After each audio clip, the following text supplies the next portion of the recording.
My dear friend, you have come here because your heart is tired. You may not know exactly why, but something inside feels restless.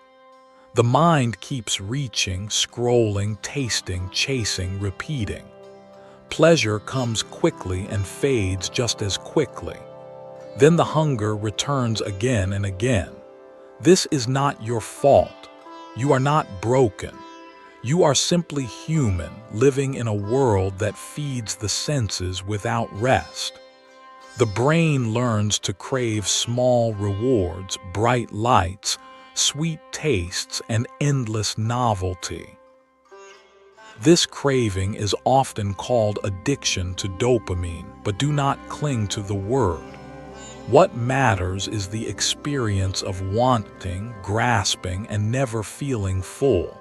Sit with me gently.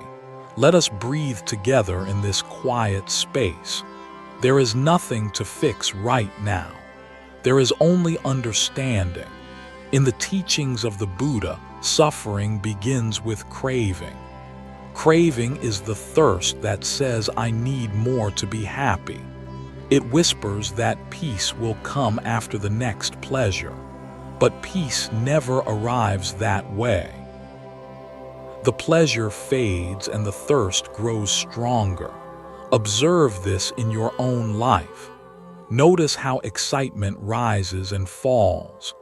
Notice how joy becomes dull when repeated too often. This is impermanence. Everything that arises will pass away. Pleasure is no exception. When you chase pleasure, you are chasing something that cannot stay. This creates tension in the heart. The mind becomes tired. The body becomes restless. Breaking addiction does not begin with force. It begins with seeing clearly. When you see clearly, wisdom grows naturally. The first step is mindfulness. Mindfulness means knowing what is happening while it is happening. When you reach for stimulation, pause gently. Do not judge yourself. Simply notice the urge. Say silently, this is craving. Say softly, this feeling will pass. You are not the urge. You are the one who sees the urge. When dopamine habits are strong, the mind wants quick comfort. It wants distraction from boredom, sadness, or fear. But boredom is not an enemy. Boredom is a doorway. When stimulation fades, silence appears. When silence appears, the mind feels uncomfortable. This discomfort is important. It is the place where freedom begins. Stay with that discomfort gently. Breathe into it. Do not run away.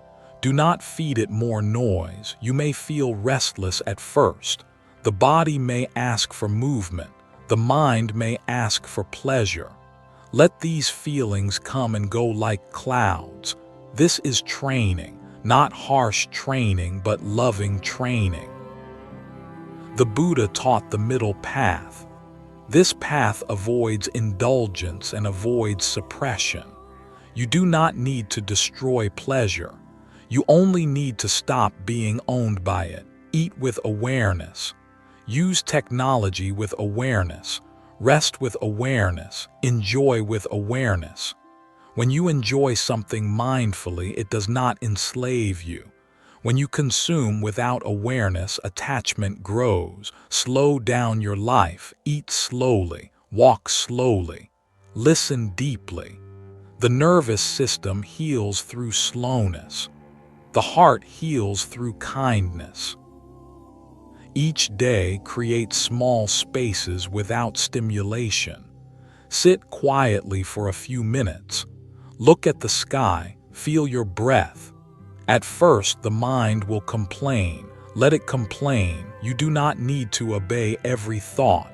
Thoughts are not commands. Urges are not orders. They are visitors. As you reduce constant stimulation, sensitivity returns.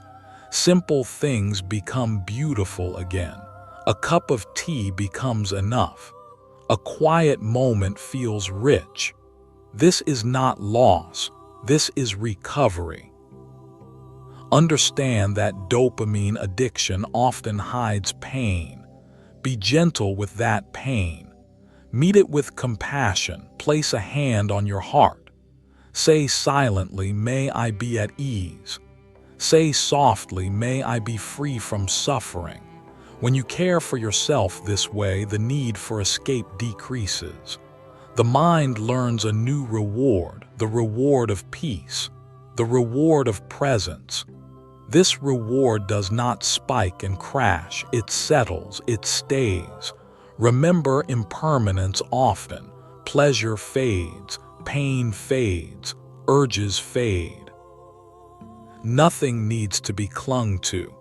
Each time you choose awareness over impulse, you weaken the old habit. Each time you pause, you grow stronger. Do not measure progress by perfection. Measure it by kindness. Some days will be easy. Some days will be difficult. Both are teachers. When you fall back into old habits, do not punish yourself. Return to awareness. Return to breath. Freedom is built from many small moments. One mindful breath. One conscious choice. One gentle pause. Over time, the mind learns that it does not need constant reward to survive. It learns that stillness is safe. It learns that silence is nourishing. This is how addiction loosens its grip, not through war but through wisdom. Walk this path patiently. Trust the process. Trust your own capacity to awaken. You are already enough. You do not need more stimulation to be complete. Peace is already within you, waiting to be noticed. Sit quietly now. Breathe gently. Let the craving rest.